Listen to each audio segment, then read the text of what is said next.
Senior सहाफ़ी और तजियाकार सलीम साफ़ी के मुताबिक खैबर पख्तूनख्वा के निगरान वज़ीर आला आज़म खान बड़े ख़ानदान से ताल्लुक़ रखने वाले साबिक ब्यूरोक्रेट हैं, अच्छी शोहरत के हामिल हैं, लेकिन अलमिया ये है कि एक तो हद से ज्यादा शरीफ हैं और दूसरे अब बहुत ज़ईफ हैं। 2018 के इलेक्शन, जिसे इमरान खान के सिवा बाकी सब सियासी जमातें बिला इजमा सिलेक्शन करार दे रही हैं, के लिए कायम निगरान हुकूमत में वो वफाकी वज़ीर दाखिला थे।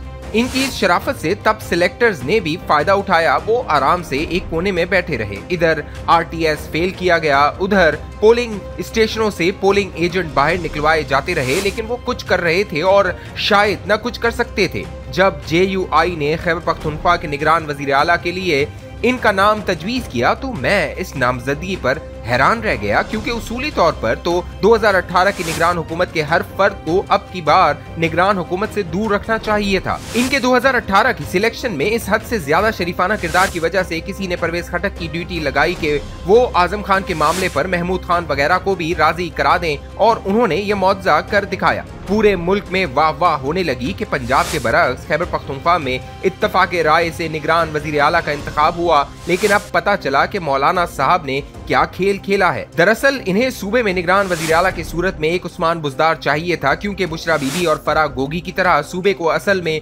चलाने के लिए उन्होंने पहले से अपने समधी गुलाम अली को गवर्नर बना रखा था। इनका मंसूबा ये था कि हद से ज्यादा शरीफ आजम खान आराम से बैठे रहेंगे और हद से ज्यादा होशियार गुलाम अली सूबा चलाएंगे। चुनाचा पहली फुर्सत में तो आजम खान को ऐसे काबीना दिलवाई गई जो 50% JUI के वाबस्तगान या ATMs पर मुश्तमिल है। कोटे में 2 मुस्लिम लीग नून, 2 ANP के 2 में से भी एक अमलन गुलाम अली के ग्रुप के बंदे हैं और 2 पीपल्स पार्टी के वजीर दिए गए। एक ऐसे साहब भी वजीर बनाए गए जो सरकारी मुलाजिम थे और अब इन्हें फारिग करना पड़ता है। बेशर्मी की इंतहा देख लीजिए कि अब इस्लामाबाद से ताल्लुक रखने वाले पीपल्स पार्टी के रहनुमा नैयर बुखारी के बेटे जर्रार हुसैन बुखारी को पख्तूनख्वा में एडवाइजर मुकर्रर किया गया। इन सब तमाशों पर निगरान वज़ीर आला या तो खामोश थे या फिर इन्हें एतमाद में नहीं लिया गया। काबीना के पहले इजलास की सदारत के लिए गवर्नर, जिनका इंतजामी उमूर से कोई ताल्लुक नहीं, आकर बैठ गए। अपने बेटे जो पिशावर के मेयर हैं को भी इस इजलास में बिठाया था।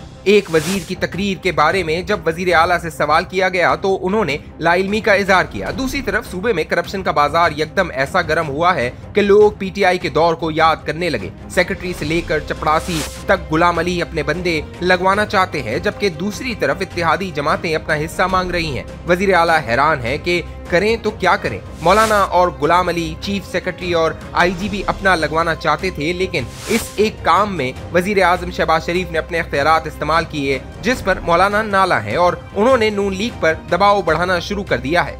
दूसरी तरफ गुलाम अली के रवैये से तंग आकर निगरान वजीर आला हैरान और परेशान है। गुज़िश्ता रोज एक ट्वीट में ने इनसे मुतालबा किया कि वो अपने और अपने खानदान की इज्जत बचाने के लिए वज़ारत आला से मुस्ताफी हो जाएं। शाम को एक दोस्त ब्यूरोक्रेट काजिम नियाज के बेटे की शादी में शिरकत के लिए पेशावर जाना हुआ। ANP के सूबाई सदर एमल वली खान, जो काजिम नियाज साहब के करीबी अजीज होने के नाते मेजबान भी थे, ने शरारत के लिए मुझे वजीर आला और गवर्नर की दरमियानी वाली कुर्सी पर बिठा दिया। साबिक वजीर आला महमूद खान भी सामने बैठे थे। मैंने महसूस किया वजीर आला और गवर्नर की बातचीत बंद है, क्योंकि इस 2-2.5 घंटे की मजलिस में उन्होंने एक दूसरे से कोई बात नहीं की। मुझसे रहा न गया और इन सब के सामने वजीर आला आजम खान से कहा कि सर, आप मुस्ताफी होकर इस गन से निकल क्यों नहीं जाते? तो इस शरीफ आदमी ने कहा, सलीम, इस पर फिर कभी बात करेंगे। यहाँ पर मौजूद ब्यूरोक्रेट से पता चला कि गुलाम अली तमाम डिवीजन और अजला में अपने कमिश्नर और डिप्टी कमिश्नर लगवाना चाहते थे और चीफ सेक्रेटरी ने चूंकि इनकी लिस्ट को मनवन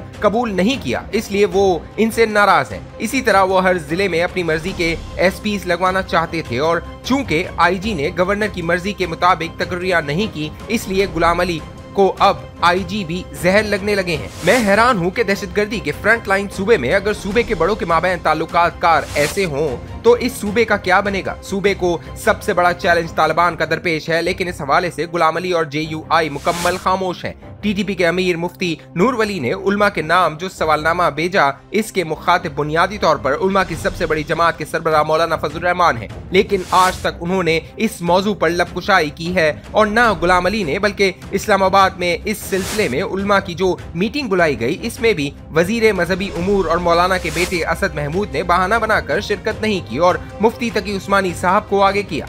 न वो खुलकर तालिबान का साथ दे रहे हैं और न खुलकर मुखालफत कर रहे हैं, बल्कि इन्हें सिर्फ अपने बंदों को अहम ओहदों पर तैनात करवाने और अगले इंतखाबात के लिए इंजीनियरिंग करने में दिलचस्पी है। दूसरी तरफ शहबाज शरीफ को सिर्फ पंजाब और जरदारी को सिर्फ सिंध से दिलचस्पी है। न जाने पख्तूनख्वा के लोगों से क्या गुनाह सरजद हुआ है कि इनके ऊपर इस तरह की हुकूमतों की सूरत में एक के ऊपर दूसरा अजाब मुसल्लत होता है।